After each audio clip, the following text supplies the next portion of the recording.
a lot because I just like how they talk about how much they hate each other. I thought it was funny. This title of the song is called Stop and Go with Mercy. And I was thinking about that, I was like, I wonder how I'm supposed to take on this. I'm like, I just can't get this song out of my head.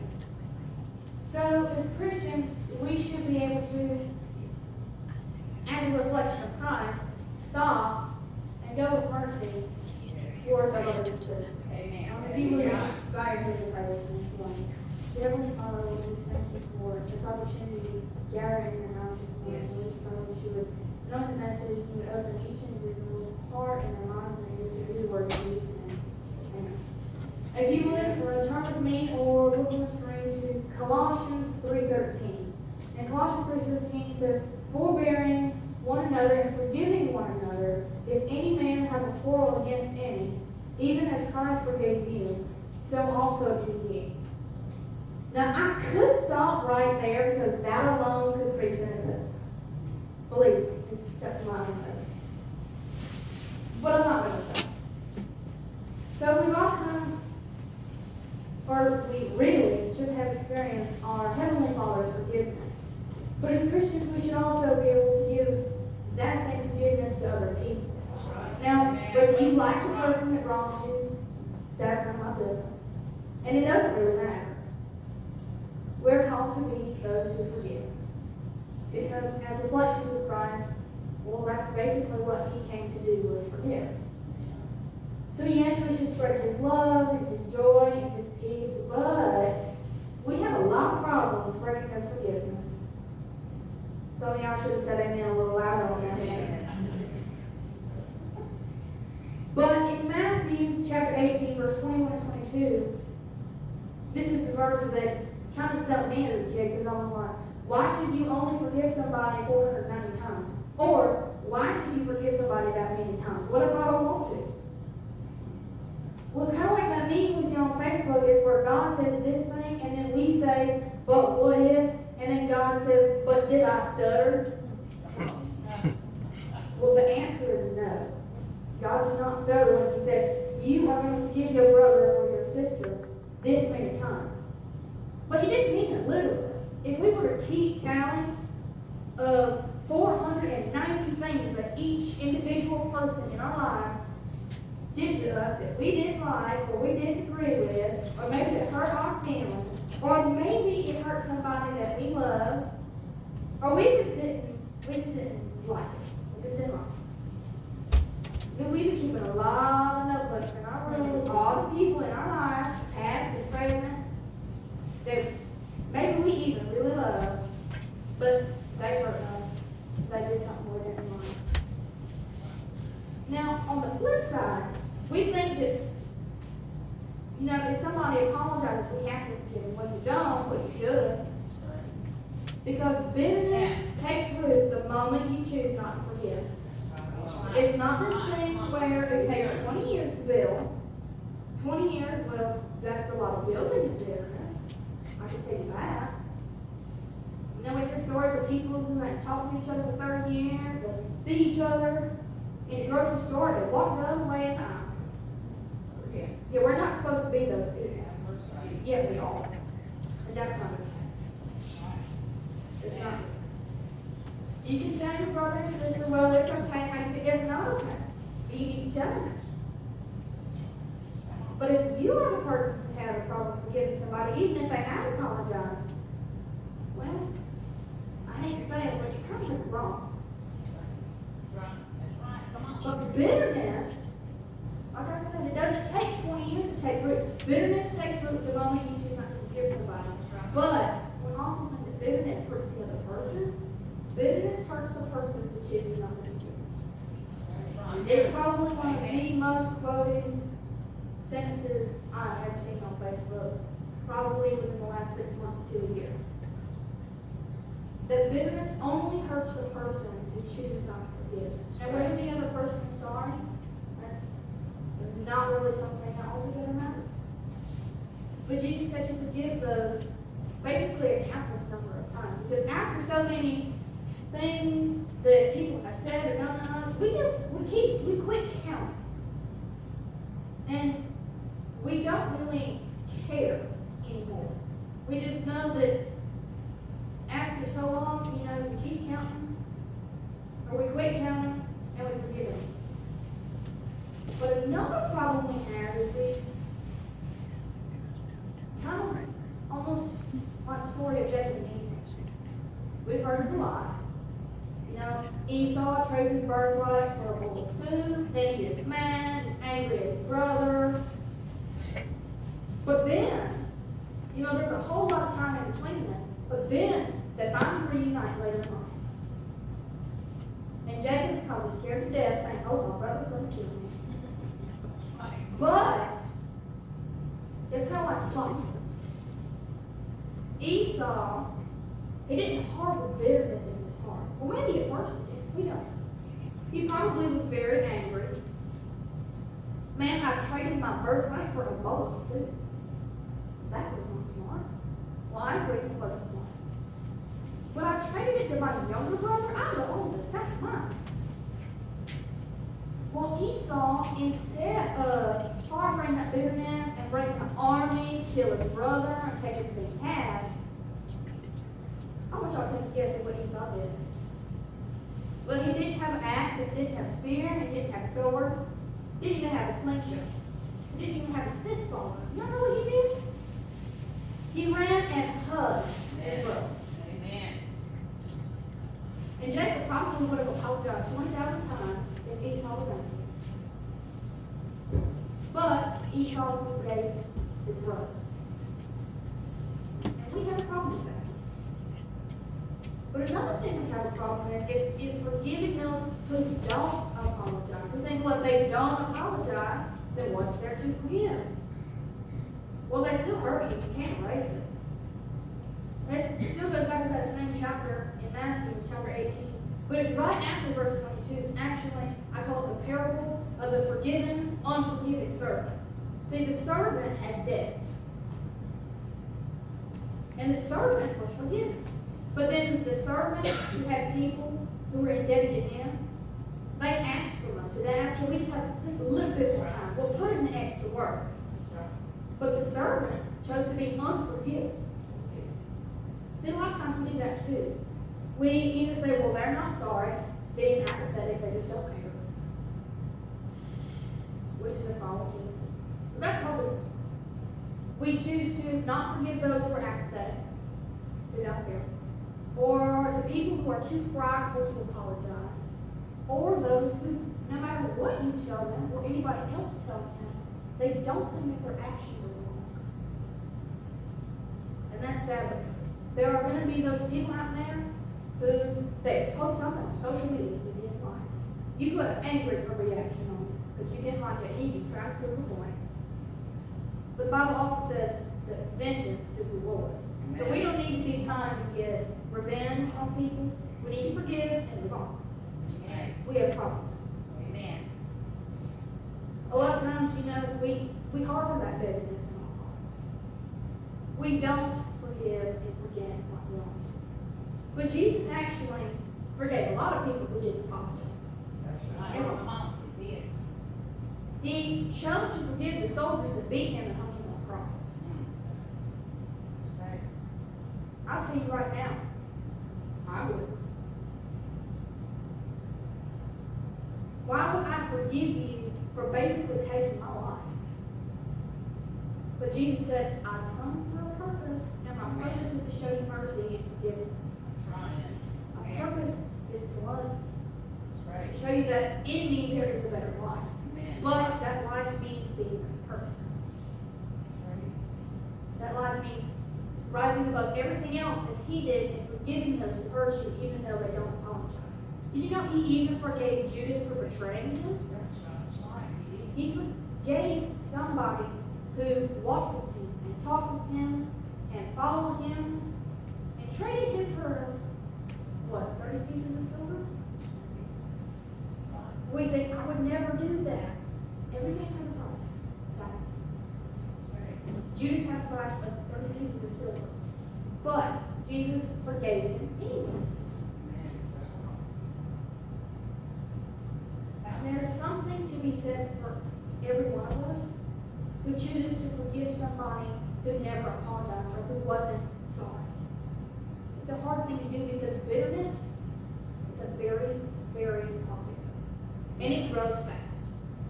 And the roots run very deep. We see in church people all the time.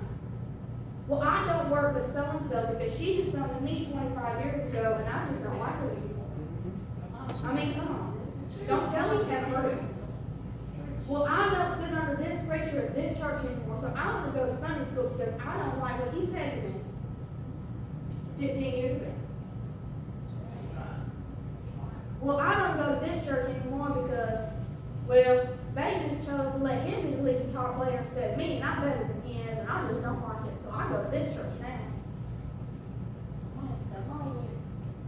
It's sad, but it's true. And it happens a lot more than what we will ever get to. Right. Forgiveness is a hard thing, but like I said, forgiveness, it doesn't hurt anybody. It is bitterness that only hurts the person who doesn't forgive. Now I'm going to tell you the hardest part about it is forgiving yourself. Judas was one of probably the most well-known traitors in all of human race history. He betrayed the one person who never did him wrong. He lied. He sold his own Savior out. But then he felt so guilty for actions that had already been forgiven and hung himself. Jesus had forgiven him.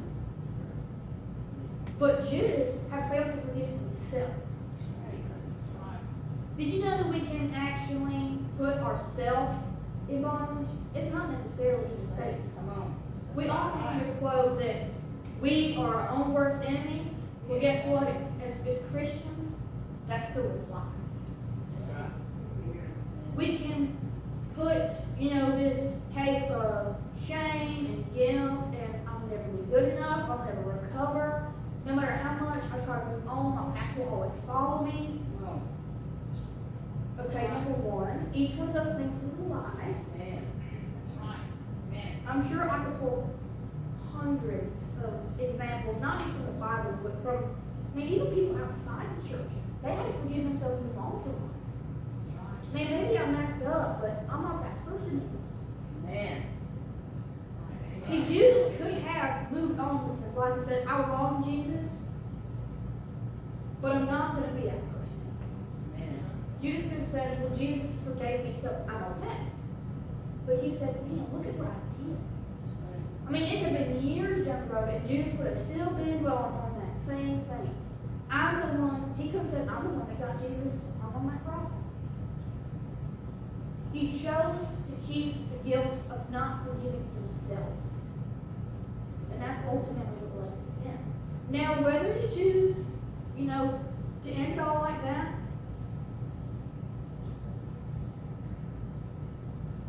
I don't recommend it. It's wrong.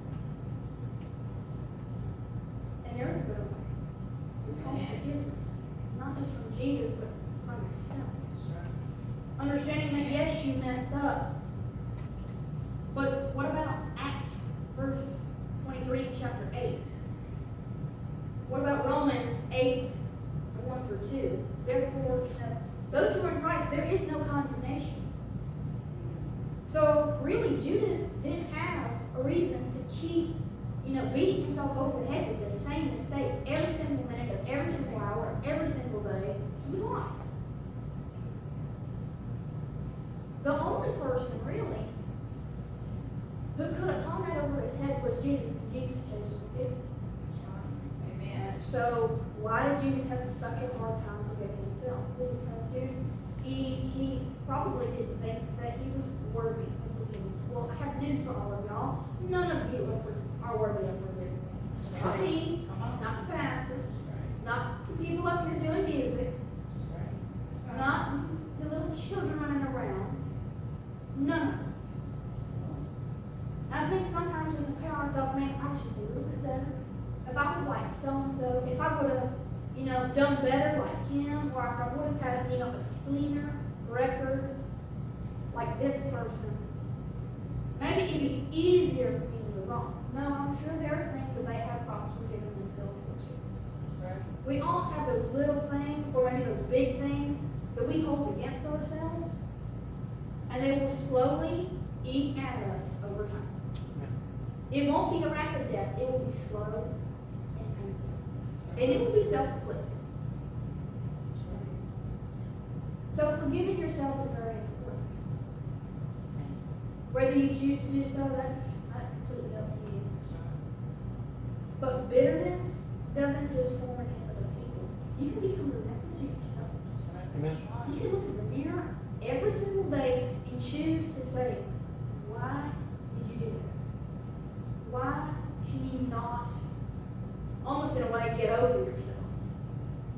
Why can you not man up, woman up, or, just why did you do that?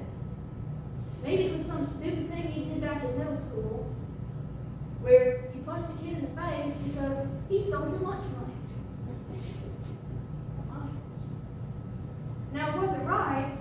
You could have recognized the fact that, well, number one, you knew it was wrong and you didn't care. He stole your lunch money, and I'm going to get revenge. Now, maybe at that point in time, you didn't understand that revenge is the Lord. You did know that it was wrong, but you chose to do it anyways.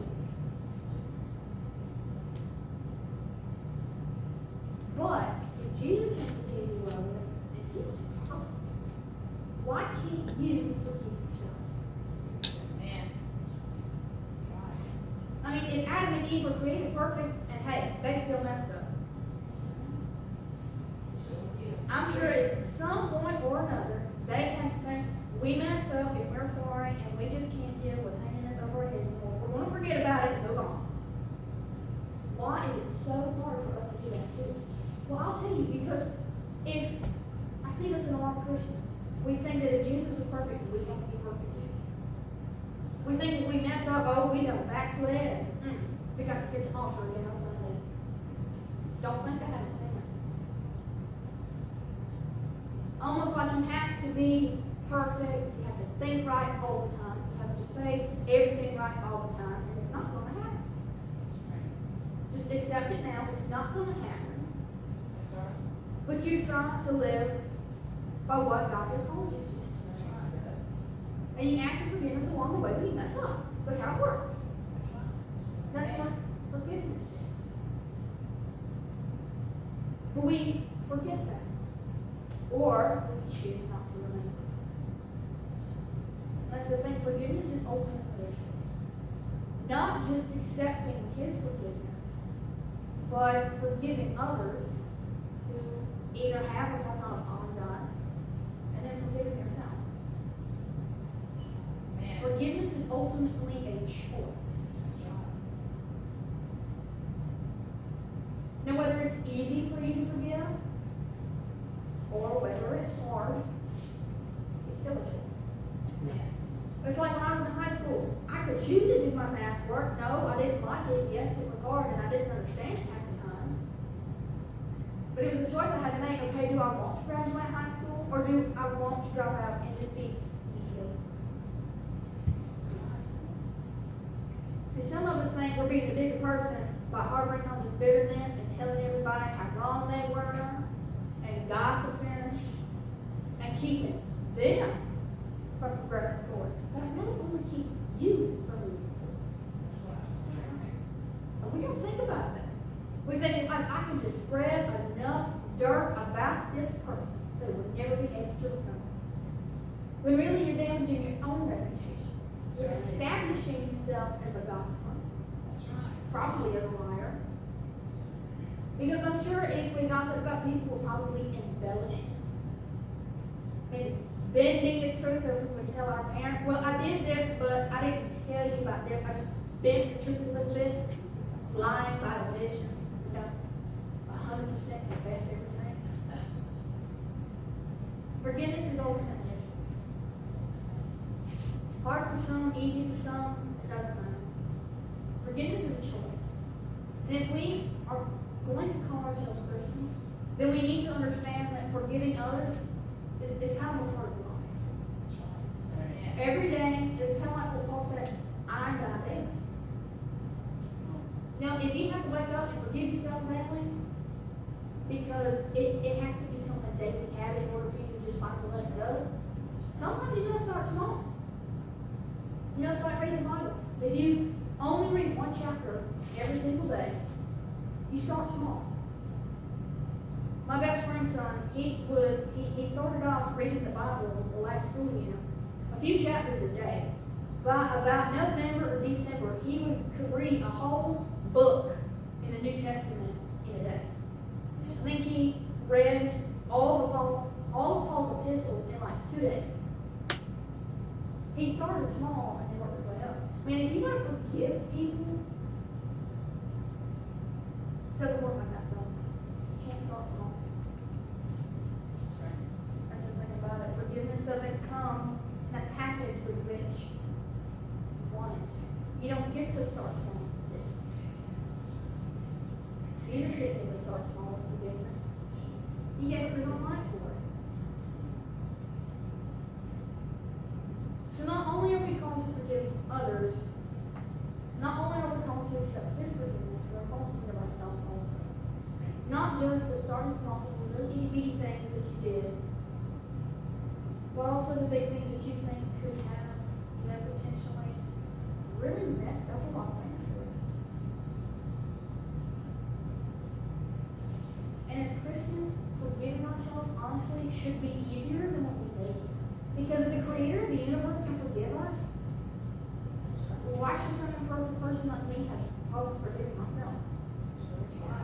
It's like I said earlier, you are your own worst enemy, and Satan will get in your head and use that against you. That's right. You may say, man, I'm on fire, I'm doing all this stuff at church. But if Satan's in here, he has an opportunity to get in here. That's right. And we don't make the connection most of the time. If Satan has convinced us not to forgive ourselves, he's already stopped the work that God wants to do in us and do it alone. That's right. You ever think about that? Yeah. And if Satan can use you to destroy the kingdom rather than to build it, he will. Right. Amen. If Satan can use you to destroy yourself, well, he's not necessarily hurting anybody. That's wrong. He is hurting us people because you were created to reach people that maybe nobody else would have gotten. And if Satan can pull you away, even if it's just by not forgiving, Satan's already won. We forget that. So if y'all want, y'all will stand with me.